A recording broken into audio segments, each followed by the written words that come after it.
Just practice from the February 2nd, 2019 talk, Nothing Lasts. Luang Por addresses a little boy. Have you been here before? Ah, okay, you're welcome here. What's your name? It's very nice to meet you. Today, all of you came to Chea Meditation Monastery to offer lunch and Sangadana to the monks, the community, and the meditators. It's not only that you gave dana, or generosity, in offering lunch to the monks, but all of you also took the 5 precepts, and some of you took the 8 precepts. This is one kind of merit. By restraining your physical and verbal actions, by practicing morality, all of you also did morning chanting. Whenever you recite the Holy Scriptures for 15 or 20 minutes, you gain concentration because you focus on the chanting. You know the meaning, so your mind just focuses on the virtues of the Buddha's doctrine, and the Buddha's holy disciples. This is a kind of tranquility meditation. We call it recollection of the virtues of the Buddha, the Dhamma, and the Sangha, the so-called triple gem. And also, all of you came to practice sitting meditation, bhavana, or mental training, mental development. This is the greatest merit. All of you came to perform meritorious deeds, and it's based on your belief and wisdom. Whatever you do, you should have the right belief and wisdom, not blind faith. Whatever you're doing should be associated with wisdom. So you came to perform meritorious deeds because you believe the law of action, that if you do a good thing, you will receive good consequences for sure. That's why if we want to receive good things, we should do good things. So today you came to the temple to do good things. You came to practice generosity. You share your belongings with others. We call this dana, or generosity. In performing an act of giving, dana, generosity, there are many levels of receiver. For instance, sometimes you may give to homeless people or to a beggar. But today you came to the temple and performed an act of giving to the monks, the holy monks, the nun, and the meditators. They possess morality, concentration, and wisdom. This means you're giving something to a holy person, a good field of merit. So as you offer something to good people, holy people, you will receive the greatest results. This is according to the law of action. And the good results are not only had in this life, but also in many lives in the future. Whatever person offers something, generosity, performs dana, will be prosperous. 345. The collected teachings of Luang Por Chaya, and you also observe the precepts. We have 5 precepts, 8 precepts, 10 precepts, and even 227 precepts. We call these sila. Whoever observes sila tries to restrain their physical and verbal actions. They don't do anything bad to others. They don't say any bad words to others. This means they restrain their physical and verbal actions. There's no killing, no stealing, no committing sexual misconduct, no speaking lies, no intoxicants or drugs, and so on. Whoever observes these 5 precepts firmly and purely will not only in this life, but also in the next life, have a long life and good health, for sure. As you don't hurt or kill others, so you too will have a good life, a long life, and good health. This is the law of action, the law of karma. And also, you practice meditation. We practice meditation to see the phenomena of mind and body for what they really are. We try to practice to gain concentration, to see the truth. Our body will show us its nature, and our feelings, our sensations, our emotions, and our thoughts will let us know their nature. What's the nature of mind and matter? In Pali, it's called anicca, impermanence. As you practice meditation, you will see this body. You will know that sometimes you feel hot and sometimes cold. Sometimes you feel something hard and sometimes something feels soft. Sometimes it's moving and sometimes you feel support. Everything is changing, moving, in motion. Everything is always changing.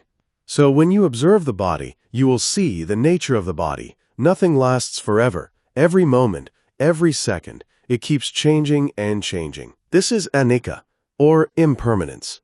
To see the impermanence of the body, we focus on our breath, in and out, or on our abdominal movement, rising and falling. As some of you focus on your breathing in and out, you see that in every moment it's just the air element, and it's not the same one.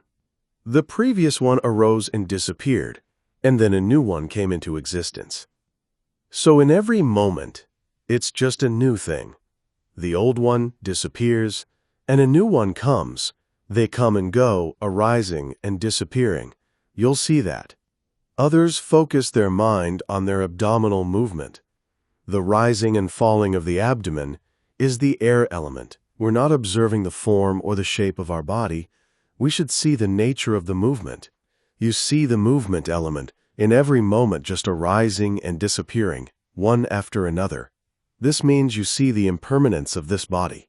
Sometimes you think about the past, and when you gain some extent of concentration, you can recall previous experiences going back many years, since you were young, and you see that sometimes you felt 346, just practice sad about something, and sometimes you felt happy about something. You see that what you feel is not always sad or sorry or happy about something. Instead, it's that sometimes you feel sorry, sometimes you feel happy, and so on.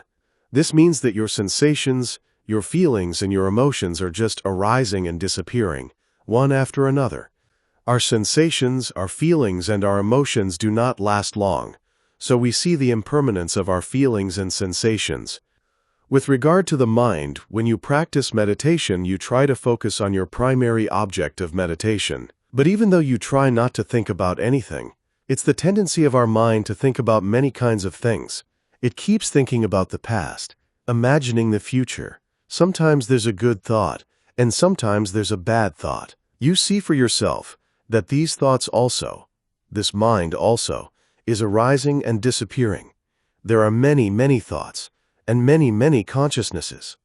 This means you see the impermanence of this mind and your thoughts. And also, sometimes you close your eyes. You don't see or hear or smell or taste anything. You don't feel any touching. But in your thoughts, there are a lot of visions, a lot of things appearing. We think about so many kinds of things. We watch a movie, for instance. One picture image is arising and disappearing. Then another one is coming. They keep arising and disappearing. Our thoughts are also. These mental objects appear to our mind in many ways. All of this means that when you practice meditation, you will see that nothing lasts forever. Every moment, every second, there is just arising and disappearing. The main purpose of us sitting in meditation is to see the phenomena of mind and matter as impermanent. We practice meditation to develop our wisdom. When we gain wisdom as we practice meditation, we realize by ourselves that nothing is permanent or controllable. If you come across a very difficult situation, you can let it go easily. Why? Because you know that nothing lasts forever. Even undesirable situations are just temporary. Just be patient and let it go. You'll get past it. Otherwise, you'll feel sorry or sad about it and eventually become depressed. So this is why we practice meditation, to see the nature of mind and body as impermanent and uncontrollable. When you gain this wisdom, whatever kind of worldly affairs you have to face, you will not feel sorry about them because you understand that nothing is permanent. You can let it go easily.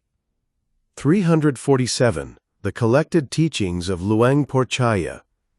This is the benefit of meditation. That's why we try to develop our wisdom. What do we need to gain wisdom? We need concentration, so we practice and try to be mindful. Focus on what happens to the eyes, the ears, the body, and the mind. It's nothing special. Focus on your primary object, breathing in and breathing out, or the rising and falling of the abdomen, and then you will gain wisdom.